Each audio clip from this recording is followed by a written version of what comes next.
자, 안녕하십니까 여러분. 제 소개를 잠깐 드리면 저는 이제 우석대 일반대학원 교육학과의 이용직입니다. 그래서 마이크로러닝 특강 초청을 받아서 이렇게 강의 영상을 찍게 되었습니다. 간단하게 제 소개를 드리면 저는 이제 영어를 전공했고요. 그리고 석사, 박사 전부 다 이제 영어 관련해서 전공을 했습니다. 그래서 이제 오늘 저희가 이제 얘기를 나눠볼 거는 여러분이 이제 미래 사범대학 예비교사라는 가정하에 여러분의 나중에 만나게 될 다문화 다언어 학생들을 어떻게 가르칠지 그 교수법에 대해서 얘기를 좀 해보겠습니다. 그래서 이 사진을 보시면 몇 개의 언어를 알고 있냐고 제가 이렇게 물어보고 있죠. 그래서 여기 이제 세계는 결론적으로 다문화 다언어 시대에 이미 들어섰고 우리나라도 예외는 아닙니다. 되셨죠? 자, 그래서 처음에 이제 한국의 다문화 학생 증가 현황을 여기 보시면 여기 표에서도 알 수 있다시피 초등학교의 다문화 학생이 굉장히 많이 증가하는 추세를 알 수 있습니다. 그리고 지금 위에 같은 경우에는 이제 국내 출생 이제 한국인 학생은 이렇게 줄어드는 반면에 다문화 학생들은 계속해서 이렇게 증가하고 있는 것을 알 수 있죠. 그래서 이 현상이 반대 현상이 나타나고 있습니다. 국내 인구는 줄어드는 반면에 유입되는 다문화 인구는 증가하고 있다. 그렇죠? 자, 그래서 이제 2018년 통계 자료인데 2020년에는 조금 다를 수 있습니다. 자, 이게 좀 예전 통계이긴 하도. 자, 다문화 학생 비율을 이렇게 보시면 딱 봐도 아주 다양한 나라들이 있다는 걸 알 수 있습니다. 자, 결론적으로 여기 얘기를 하면 그러면 다문화 가정 자녀가 학교에 잘 적응하지 못하는 이유가 무엇이냐라고 하면 학교 공부에 흥미가 없거나 한국어를 잘 하지 못하고 그리고 친구들과 잘 어울리지 못해서 이런 것들이 굉장히 많은 이유들로 나오거든요. 그러면 이런 학생들을 위해서 여러분이 미래 예비교사로서 지금 사범대에 재학 중인 미래 예비교사라서 어떻게 이 다문화 다언어 학생들을 가르칠 수 있을 것이냐. 그죠? 자, 그거에 대해서 일단 말씀을 드리도록 하겠습니다, 오늘. 자, 그러면 그 얘기를 하려면 뭐부터 가야 되냐면 저희가 아까 제가 특강 개요에서 보여드렸다시피 일단 첫 번째로 그럼 미국은 어떻게 하고 있는데 그죠? 제가 유학시설을 통해서 배웠던 것들에 대해서 말씀을 드리고 그러면 이러한 것들이 어떻게 국내에 적용이 될 수 있을까? 이런 거를 얘기를 하면서 이제 결론 및 재현을 이제 해봐야겠죠. 그래서 대략 한 20분 정도의 영상을 찍을 예정입니다. 일단 미국의 경우를 한번 잠깐 보겠습니다. 미국의 경우에 여기 보시면 ELL이라고 부르는 게 English Language Learners라서 결론적으로 미국에 있는 다문화 다언어 학생을 얘기를 합니다. 그래서 보시면 K-12 이러면 유치원부터 고등학교까지 이제 학생들을 얘기하는 거거든요. 그러면 전체적으로 이렇게 쭉 많이 이렇게 퍼져 있다는 걸 알 수 있죠. 그래서 미국에도 마찬가지로 굉장히 다양한 문화, 멜팅 팟이라고 부르는데 다양한 문화가 섞여져 있죠. 다양한 언어도 섞여져 있고, 뭐 스페니쉬도 있고, 아라빅, 중국어, 베트남, 그리고 뭐 러시안 등등등등, 네, 한국도 있고요. 근데 여기를 좀 보시면 여기 이제 그 연구의 추세에 좀 따라서 이 용어가 조금 바뀝니다. 그래서 ELL이라는 용어가 좀 바뀌는 걸 알 수 있어요. 그러니까 예를 들어서 1980년대부터 1990년대까지는 LEP students라고 불렀습니다. 그러니까 Limited English Proficiency. 그러니까 영어가 좀 제한되어 있다. 영어 능력이 좀 부족하다. 이렇게 불렸거든요. 근데 여기 굉장히 부정적인 어감이 좀 들어가 있잖아요. Limited라는 단어가 들어가 있으니까. 그러면 이렇게 하면 안 되겠다. 조금 중립적인 단어로 바꾸자 해서 ELL이라고 부르는 거예요. 그래서 English Language Learners 이렇게 2000년대부터 이렇게 부르기 시작하는 거예요. 그러니까 영어 학습자, 그죠? 우리나라의 다문화 학생 같은 경우는 한국어 학습자 이렇게 되는 거겠죠. 근데 이런 추세에서 이제 2010년대 이후로 가장 최근 10년간의 이제 연구 패턴을 조금 보면 Emergent Bilinguals 이렇게 표현합니다. 조금 더 긍정적인 내용이 좀 들어갔죠. 그래서 지금은 어떻게 표현을 한 거냐면 새롭게 떠오르는, 새롭게 출현하는 이중 언어 학생, 이중 언어를 공부하는 학생 뭐 이런 식으로 표현하는 거죠. 국어로 번역을 하면. 자, 그러면 용어가 이렇게 변했듯이 선생님들의 생각도 조금 변하고 있습니다. 결론적으로 미국에 있는 일반 공립학교에 있는 선생님들의 생각이 1990년대 같은 경우에는 이 다문화 다언어 학생을 가르치는 ELL, 영어 학습자를 가르치는 게 내 책임이 아니다라고 생각을 했어요. 예를 들어서 나는 수학 선생이고 나는 과학 선생이면 내가 왜 굳이 이 학생들의 영어 배우는 것까지 도와줘야 되느냐 이렇게 생각을 했다가 이제 2000년대 들어와서는 이 학생들도 내 학생이다. 이제 나도 이 학생들의 과목을 가르치는 선생님이죠. 예를 들어서 뭐 수학을 가르치든 과학을 가르치든 사회를 가르치든 과목을 가르치는 선생님이지만 결론적으로 이 학생들이 내 학생들이기 때문에 언어적인 부분에 조금 더 관심을 내가 둬야 되겠구나라고 생각을 한 거예요. 그래서 미국인을 대상으로 했던 이러한 좋은 효율적인 교수법이라는 것을 이 다문화 또는 영어 학습자들한테 적용을 하기 시작한 거예요. 거기서 이제 최근의 연구 지금도 계속 진행되고 있는데 새로운 개념이 나옵니다. 그래서 언어 감흥적 교수법, linguistically responsive teaching 이라는 단어가 나옵니다. 그래서 어떻게 하면 언어를 감흥적으로 대처할 수 있는 교수법이 있느냐. 그래서 이걸 번역하니까 언어 감흥적 교수법이 되겠습니다. 그럼 예를 들어서 그럼 언어 감흥적 교수법이라는 것은 무엇이냐라고 하면 이 다양한 다문화 다언어 학생들, 우리가 영어 학습자라고 부르는 이 학생들의 언어적이고 그리고 학문적인 배경, 결론적으로 교육 배경을 알아본다는 거죠. 그게 첫 번째고요. 두 번째, 이 학생들이 그러면 과목을 배우기 위해서 어떠한 언어적인 측면의 도움이 필요한지를 구체적으로 알아보는 거죠. 그죠? 그리고 세 번째는 그러면 이 학생들을 스캐폴딩 하기 위해서, 비계 설정을 하기 위해서 어떤 식으로 교사가 도움을 줄 수 있느냐라는 겁니다.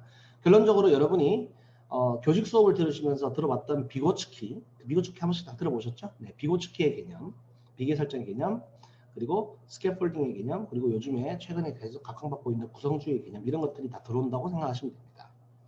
자, 결론적으로 트랜스랭귀징이라는 단어는 언어를 한 교실에서 하나의 언어만 쓰는 게 아니고 다양한 언어를 돌려가면서 쓴다는 얘기거든요. 결론적으로. 그러니까 교수자나 학습자의 판단에 따라서 교실 안에서의 언어가 여러 가지 언어가 뒤섞일 수 있다는 걸 얘기를 해요. 그래서 결론적으로 한 가지 예시를 하나 보여드리면 이제 언어와 언어 사이에도 가까운 언어가 있고 조금 먼 언어가 있습니다. 예를 들어서 한국어하고 중국어하고 일본어는 가까운 언어죠. 왜냐하면 언어 사이에 비슷한 유사점이 많고 문화 사이에 공통된 것도 있기 때문에. 그러면 그러한 예시를 영어에 만약에 적용을 해보면 영어하고 스페니쉬도 굉장히 흡사한 부분이 많습니다. 그러니까 언어끼리 가깝다는 거죠. 그래서 여기 왼쪽에 한번 보시면 왼쪽이 영어고 오른쪽이 스페니쉬입니다. 그래서 family, familiar, center, central, radio는 철자도 다 똑같죠. class, classe 이런 식으로. 결론적으로 이거를 코고네이시라고 부르는데 두 가지 언어가 얼마큼 연관성이 있고 얼마나 가깝냐는 뜻입니다. 그러니까 결론적으로 예를 들어서 제가 미국의 영어를 원어민으로 쓰는, 그러니까 영어를 모국어로 쓰는 원어민 선생님이라고 생각해 봅시다. 그럼 제가 미국의 공립학교 교사예요. 그러면 제가 스페니쉬 배경을 가진 다문화 영어 학습자가 왔어요. 제 교실에서. 그러면 저는 이 학생을 어떻게 지도할 수 있습니까? 과목을 잘 가르쳐서 효율적인 교수법을 구사하는 것도 중요하지만 이 학생의 언어에 관심을 가지고 그리고 이런 식으로 코고네이트를 사용해서 단어를 배우는 데 도움을 준다면 훨씬 더 효율적이겠죠. 이런 것들이 언어 감흥적 교수법이라고 부르는 겁니다. 자, 되셨죠? 자, 그리고 쉽게 생각하면 이런 것들도 할 수 있습니다. 왜냐하면 이 학생들이 처음에 예를 들어서 미국에 처음에 이민 왔다고 생각해 봅시다. 그럼 영어 하나도 몰라요. 알파벳도 겨우 알 정도라고 생각해 봅시다. 그러면 그런 학생들한테는 이렇게 저희가 볼 때는 너무나 당연하게 보이는 것들 이렇게 라벨을 붙여놓으면 그 학생들이 자연스럽게 언어를 습득할 수 있다는 거예요. 그죠? 그러니까 예를 들어서 윈도우라고 적어놓으면 이 학생이 이걸 보고 나서 이게 창문이구나. 테이블이라고 적어놓으면 이거를 책상을 테이블이라고 부르는구나. 이런 식으로 알 수 있다는 얘기죠. 이것도 다 마찬가지죠. 가위를 시저라고 부르는 거구나. 연필을 펜슬이라고 부르는 거구나. 이런 식으로 아무것도 아닌 것처럼 보이지만 이렇게 교사가 교실에 이런 식으로 꾸며놔서 붙여주면 영어 학습자들이 빠르게 언어를 배움과 동시에 교사 입장에서는 학생들을 케어해 줄 수 있다는 시그널을 보낸다는 거죠. 마찬가지로 예를 들어서 시간표를 만약에 이 학생들한테 줘야 되는데 이 학생들이 영어를 잘 못한다고 칩시다. 예를 들어서 그러면 다문화 다언어 학생들한테 미국의 교사는 어떻게 할 수 있느냐 하면 이런 식으로 그림을 집어넣을 수 있는 거죠. 리딩은 책을 읽는 걸 알려준다든지 사진을 집어넣어주고 그러니까 비주얼 효과를 넣어주는 겁니다. 그리고 수학 같은 경우에는 이런 식으로 숫자를 보여주면 알 거고 런치는 밥 먹는 공간 학생 식당을 보여주면 알 수 있겠죠. 그러니까 11시 45분에는 밥 먹으러 가는 거구나. 굳이 영어를 몰라도 그림을 보고 학생들이 인지를 할 수 있다는 거죠. 그죠? 결론적으로 이 학생들이 인지적으로 문제가 있는 건 아니고 그냥 언어가 부족한 거기 때문에 언어 감흥적 교수법을 통해서 이 학생들이 실제로 학교에 잘 적응하고 그리고 이중 언어를 고르게 발전할 수 있는 그러한 능력을 키워줄 수 있어야 된다는 겁니다. 이런 것도 다 마찬가지죠. 라이팅은 뭐 글 쓰는 걸 보여준다든지 사이언스, 과학은 예를 들어서 실험하는 걸 보여준다든지 사회라는 거는 뭐 지구본을 보여준다든지 뭐 이런 식으로 하면 금방 알 수 있다는 겁니다. 되셨죠? 자, 그러면 요거를 언어 감흥적 교수법의 가장 기초적인 것들에 대해서 얘기를 했습니다. 자, 그러면 넘어가서 이제 다시 국내 상황으로 돌아오겠습니다. 지금 국내 상황에서 아까 제가 보여드린 거 요거 기억나시죠? 친구들과 잘 어울리지 못하고 한국어를 잘하지 못해서 학교 공부에 흥미가 없어서. 그러면 우리가 지금 해야 될 거는 두 가지에 집중을 하는 거예요. 학교 공부에 흥미가 없으면, 왜냐하면 한국어를 모르니까 무슨 내용인지 이해를 못 하잖아요. 그럴 때 뭘 할 수 있다?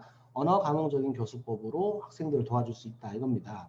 그러면 우리나라에는 이제 두 가지 종류의 이 다문화 다원화 학생을 도와줄 수 있는 선생님들이 계신데, 일단 1번은 다문화 이해 강사입니다. 다문화 이해 강사분들이 하는 역할은 뭐냐면 각 지역의 초등학교, 특히 초등학교를 방문해서 이 다문화 이해 강사분들이 결혼 이주 여성분들입니다. 그래서 오셔가지고 뭐 남자분이 될 수도 있습니다. 자, 오셔가지고 초등학교 방문해서 본인의 문화에 대해서 소개해주고 언어도 가르쳐주고, 그래서 학생들이 글로벌 시민으로서 세계 시민으로서 어떤 역량을 가질 수 있는지 그런 것들을 말씀을 해드리는 거예요.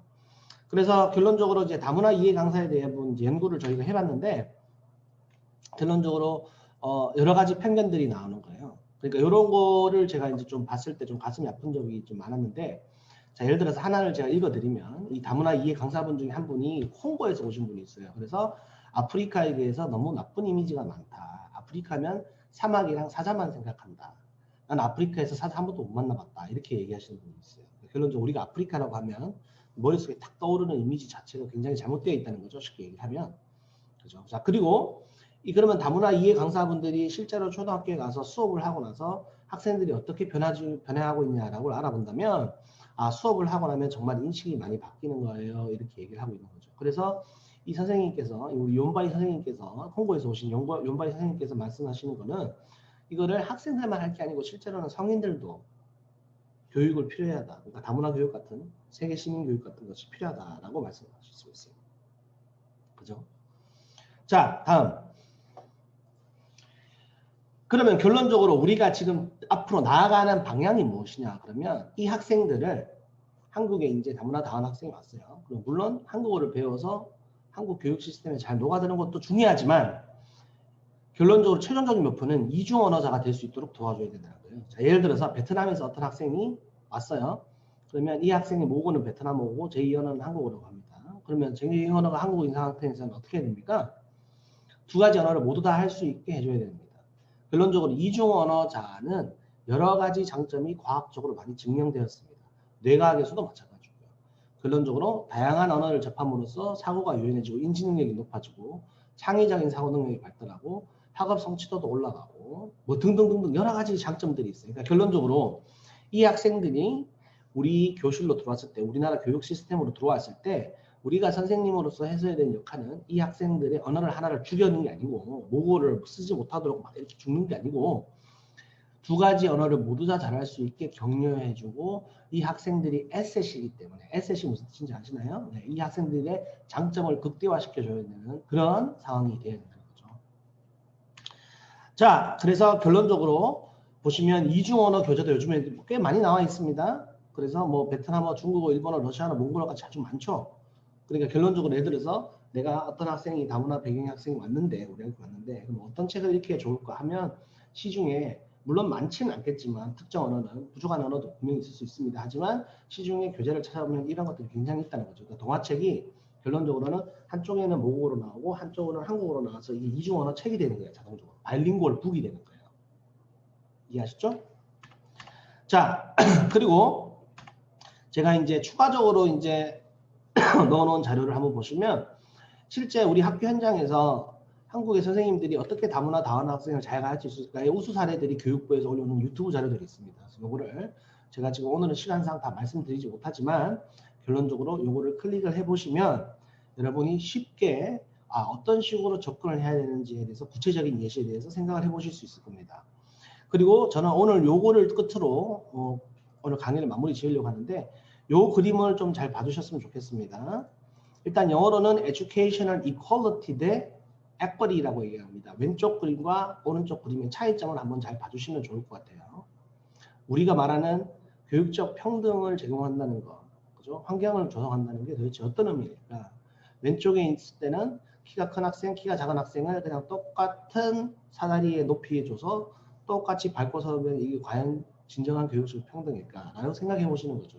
그럼 왼쪽 그림과 오른쪽 그림을 비교를 해보시면서 결론적으로 오른쪽 그림에 여기 있는 사다리 또는 뭐 박스를 어떻게 생각하시냐면 이것이 바로 문화 감흥적 또는 언어 감흥적 교수법이라고 생각하시면 돼요. 그러니까 교사 입장에서는 진정한 교육 평등을 학생들한테 만들어주고 싶다면 이 다문화 다언어 학생들한테 문화 감흥적 또는 언어 감흥적 교수법을 적용을 해서 이 학생들이 동등한 위치에서 같이 학생들과 공부할 수 있게, 어울릴 수 있게, 적응할 수 있게 이런 식으로 도움을 줘야 된다는 겁니다. 되셨죠? 자, 오늘 제 강의는 여기서 마치고요. 질문사항 같은 경우에는 제가 이메일을 남겨놓을 테니까 혹시나 궁금한 점이나 아니면 더 알고 싶은 게 있으시면 저한테 연락을 해주시면 감사하겠습니다. 자, 감사합니다. 긴 시간 동안 수고하셨습니다.